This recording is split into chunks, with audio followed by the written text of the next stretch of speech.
Hello student, good morning. Standard 4 subject maths exercise 5.6 सम number 6। आगे हमने exercise 5.6 के 1 to 5 sums किए हैं, कंप्लीट किए हैं। आज हम नंबर 6 से स्टार्ट करते हैं, तो ठीक से समझना कैसे करने का है। आगे भी मैंने बताया था। तो सबसे पहले सम नंबर 6 है। A man earns rupees 8,450 per month. How much does he earn in 3 years? एक 1 मंथ में एक मैन है, वो इतने रुपीस अर्न करता है। मीन्स के उसकी सैलरी है 8,450, ठीक है। तो वो 3 इयर्स में कितने रुपीस उसको मिले होंगे और अर्न किए होंगे, ठीक है। तो सबसे पहले हम करेंगे सम। ये ए मैन, आपको मालूम है कि प्रॉब्लम सम है, वो डायरेक्ट हम नहीं कर सकते, पहले सब लिखना होता है, फिर हम उसको क्या करने का है, मल्टीप्लाई तो मल्टीप्लाई, डिवाइड तो डिवाइड वो कर सकते हैं, प्लस माइनस। पर सबसे पहले हमें क्या करना पड़ता है, उसको उसके आगे लिखना पड़ता है कि क्या है इसमें। तो इसीलिए मैंने भी यहाँ पे लिख के दिखाया, a man earns per month rupees 8,450, how much he earn in 3 years, ठीक है। तो फिर हमने क्या, equal rupees 8,450 multiply 3 years.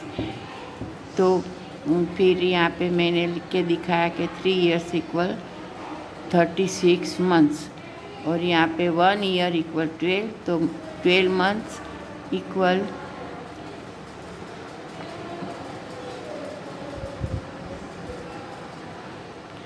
Equal 12 multiply 3, तो 36 मंथ, ठीक है। यहाँ पे मैंने लिख के दिखाया है, तो 36 मंथ, ठीक है। तो यहाँ पे लिखना है 1 year equal 12 years and 3 years equal 12 multiply 36 months. फिर जो डायरेक्ट आंसर आया है, पहले मल्टीप्लाई किया है, फिर आंसर आया है वो रखा है, और फिर लिखा है कि thus he earns 3,04,200 rupees in 3 years, ठीक है। अब आगे हम करते हैं मल्टीप्लाई। 8,450 मल्टीप्लाई 36, याद रहे 3 से मल्टीप्लाई नहीं करने का है, लेकिन किससे करने का है, 36, क्योंकि 3 इयर्स इक्वल 36 मंथ्स। यहाँ पे पर मंथ का दिया है, तो मंथ से ही हम मल्टीप्लाई कर सकते हैं, ठीक है। तो सबसे पहले हम 6 से मल्टीप्लाई करेंगे 8,450 को, फिर हम 3 से करेंगे। तो सबसे पहले 6 है, तो ऊपर क्या है, 0। तो आप जानते हो कि 0 के साथ कोई भी डिजिट मल्टीप्लाई करते हैं तो क्या आंसर आता है, 0। तो यहाँ पे 0 रख दिया, फिर है 5 6 30, तो 30 का भी 0 आएगा, ऊपर जाएगा 3, 4 6 24 प्लस 3 27 का 7, ऊपर गया 2, 8 6 48 प्लस 2 तो 50। ये हो गया finish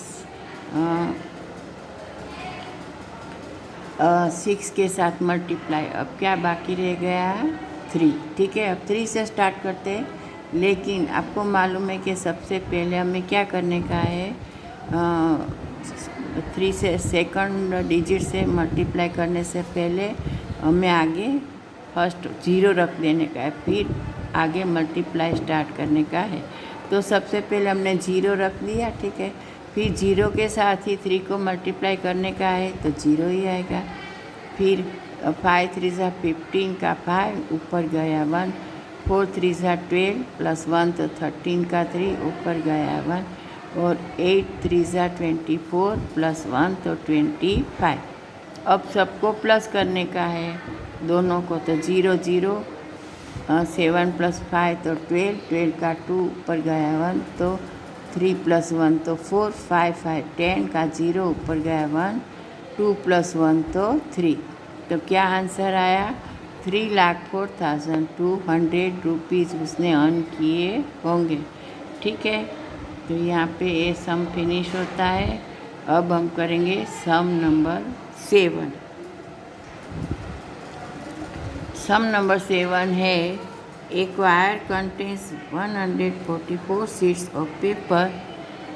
Find the number of sheets in 2125 choirs. One choir में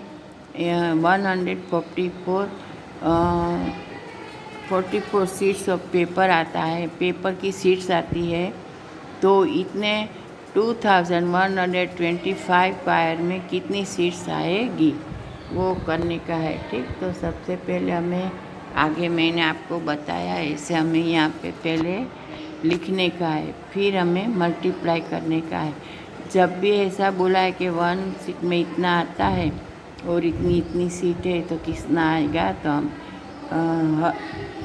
क्या करने का है? मल्टीप्लाई करने का है। ठीक है, तो यहाँ पे लेकिन मल्टीप्लाई करने से पहले हमें सब डिटेल लिखने की है, फिर मल्टीप्लाई करने का है।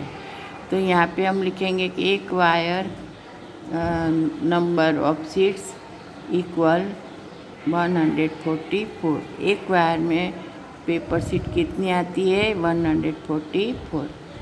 नंबर ऑफ द 2125 सीट्स तो इक्वल 2125 मल्टीप्लाई 144। फिर हमें आंसर के आ जाए, फिर वहाँ पे आंसर भी लिखने का है।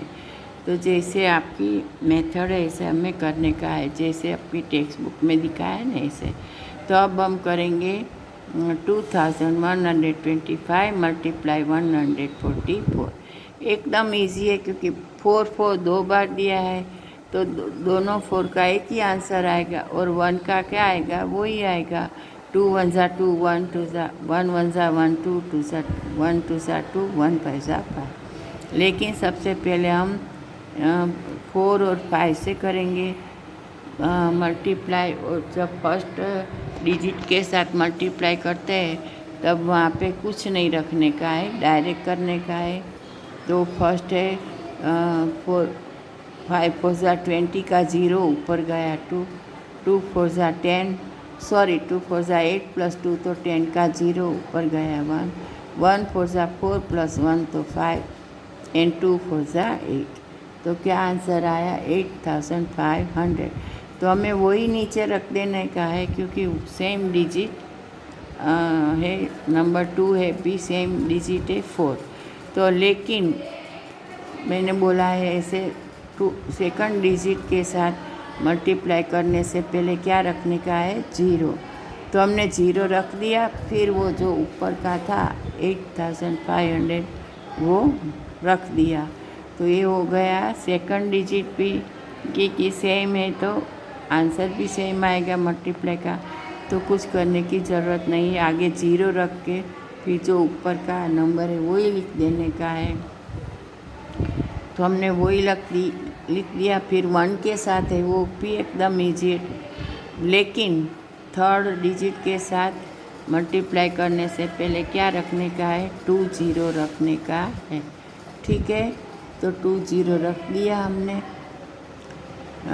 और फिर जो आंसर था वो ही हमने रख दिया। ठीक है, तो क्या है ऊपर का 5 का 5, 2 का 2, 1 का 1 एंड 2 का 2। तो ऊपर 1 के साथ करते तब वही नंबर आता है, वही डिजिट आता है, इसीलिए 2125 रख दिया और आगे 2 0 रख दिया। तो अब हम उसको प्लस करेंगे तो 0 0, 5 + 5 तो 10 का 0 ऊपर गया 1 और 8 प्लस आएगा पहले 8 और 2 को कर देंगे तो 10 और 5 को 1 कर देंगे तो 6, तो 16 का 6 ऊपर गया 1। तो 8 + 1 तो 9 और वो ऊपर का 1 है तो 10 का 0 और 2 में 1 प्लस करोगे तो 3। तो क्या आंसर आया? 3,06,000। ठीक है, तो इतनी सीट्स आएगी। तो फिर हमें आंसर 2 बार लिखने का, एक ऊपर और एक नीचे। ऊपर ऐसे लिखने का है कि 2,125 मल्टीप्लाई 144 इक्वल 3,06,000 एंड नीचे 10 नंबर ऑफ सीट्स इक्वल 3,06,000 ऐसा भी लिखने का है। तो आपको I hope you understand all 2 sums and write down in the math notebook and also in homework. Do in homework. Thank you.